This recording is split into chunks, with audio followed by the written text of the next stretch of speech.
Parang ang creepy naman dito. Dati dumadaan na dito kami naliligo nung may tubig pa diyan. Diyan.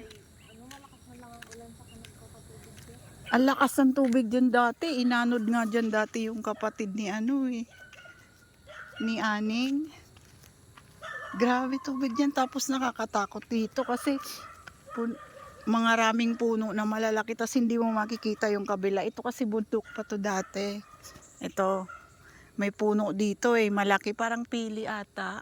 Oo, meron no. Oh, yan dito yung ba na nakatayo ay natanim. Tapos nakakatakot dumaan dito kasi pababa to. Tapos yan siya. Hindi mo makikita yung kabila. Tapos may dito, nakatalikod kami dati. Ewan ko sino yung mga kasama ko. May tumawa. Oo, naghabulan kami.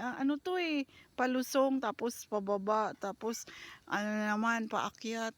Nung binuldoser, buti nga ngayon, nakikita na yung kabilang kapitbahay. Ngayon, no, wala na siyang tubig. Ang daming tambak. Nakakatakot dito pag bumaha dati.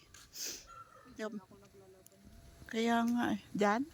Oo, pag malakas yung bagyo. Hindi pa yan Tapos ito, maraming tubig yan dati. Ngayon, tingnan mo puro kawayan.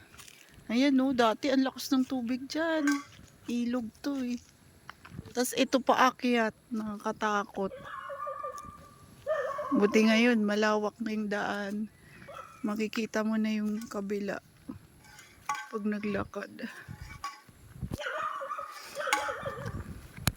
Tapos ngayon may bahay na, may kapitbahay na dito. Andun yung bahay natin.